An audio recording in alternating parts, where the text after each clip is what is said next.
नमस्कार साथियों, मैं हूं राहुल। स्वागत करता हूं आप सभी का आपके अपने YouTube चैनल चाणक्य एजुकेयर पर। दोस्तों, आज की इस वीडियो में हम लोग बात करने वाले हैं रसखान जी के जीवन परिचय और साहित्यिक परिचय के बारे में, जो कि यूपी बोर्ड कक्षा 10 के विद्यार्थियों के लिए बहुत ही ज़्यादा इम्पोर्टेंट है।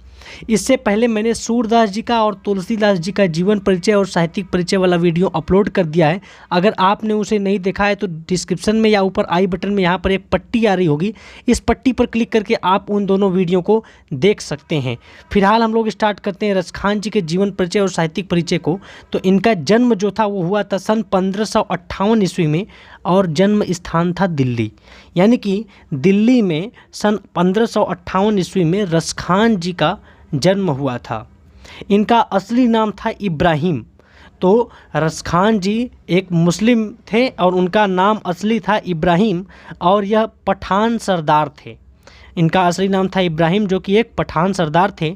और रसखान जी की जो मृत्यु हुई थी वो हुई थी सन 1618 ईस्वी में। सन 1618 ईस्वी में इनकी मृत्यु हो जाती है। लगभग 60 साल तक ये जीवित रहते हैं। इनके जन्म स्थान में भी कुछ लोग दुविधा मानते हैं, फिर भी 1558 ईस्वी इनके जन्म स्थान को लिया जाता है। तो रसखान जी का जन्म 1558 ईस्वी में हुआ था। जन्म स्थान दिल्ली था। असली नाम था इब्राहिम, जो कि पठान सरदार थे। 1618 ईस्वी में इनकी मृत्यु हुई। इनके गुरु का नाम था गोस्वामी विट्ठल नाथ जी। तो गोसाई विट्ठल नाथ जी इनके गुरु थे।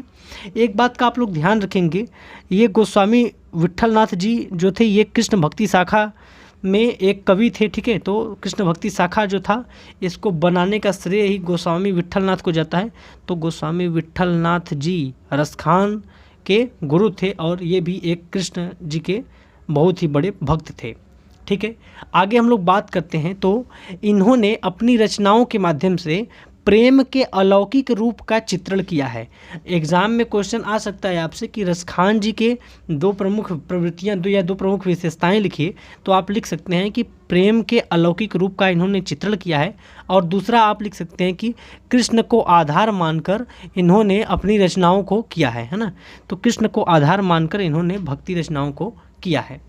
आगे अगर देखा जाए दोस्तों, तो इनकी जो भाषा थी इनकी रचना की, इनकी भाषा बहुत ही सरल थी, बहुत ही मधुर थी, और ब्रज भाषा में ही इन्होंने अपनी रचनाओं को किया है। तो इनकी रचनाएं बहुत ही सरल थी, मधुर थी, और ब्रज भाषा में इन्होंने अपनी रचनाओं को किया है। साथ ही साथ इनकी रचनाओं में अरबी और फारसी भाषा के भी कुछ शब्द का प्रयोग मिलता है। ठीक है, आगे अगर बात की जाए शैली की, तो प्रसाद गुण और वर्णनात्मक शैली में इन्होंने अपनी सारी रचनाएं किया है। रस की बात की जाए तो भक्ति रस और श्रृंगार रस, है ना। और श्रृंगार रस में दो पक्ष होते हैं, आप लोग को पता होगा, एक संयोग और एक वियोग। तो श्रृंगार रस के संयोग पक्ष का इन्होंने चित्रण किया है। साथ ही साथ इनकी रचनाओं में कहीं कहीं वात्सल्य रस का भी पुट दिखाई देता है। ठीक है, आप लोग बड़े हो जाएंगे, 11th-12th में जाएंगे, तब आप इन रसों के बारे में भी पढ़ेंगे। फिलहाल आप श्रृंगार रस ये समझिए कि भक्ति रस और श्रृंगार रस का वर्णन इन्होंने किया है अपनी रचनाओं में।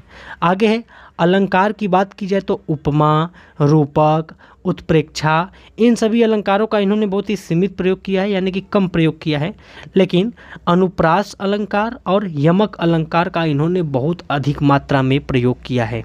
तो रसखान जी की रचनाओं में आपको उपमा, रूपक, उत्प्रेक्षा, अनुप्रास, यमक, ये सारी चीज़ें आपको देखने को मिल जाती हैं। ठीक है, तो इनकी रचनाओं में उपमा, रूपक और उत्प्रेक्षा का सीमित प्रयोग हुआ है, जबकि अनुप्रास और यमक अलंकार का बहुत ही अधिक मात्रा में प्रयोग हुआ है। लास्ट पॉइंट जो है वो है इनकी रचनाएं। तो इन्होंने दो रचनाएं लिखी हैं, पहला है प्रेम वाटिका और दूसरा है सुजान रसखान।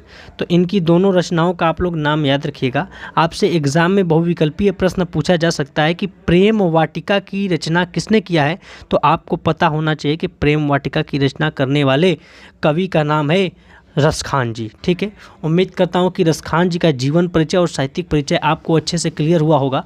अगर आपको समझ में आ गया है तो आप इसका स्क्रीनशॉट ले लीजिए, और इस वीडियो को अपने दोस्तों के साथ भी शेयर कीजिएगा, ताकि उनको भी अधिक से अधिक लाभ मिले। मिलता हूँ आपसे अगले वीडियो में। जय हिंद, वंदे मातरम।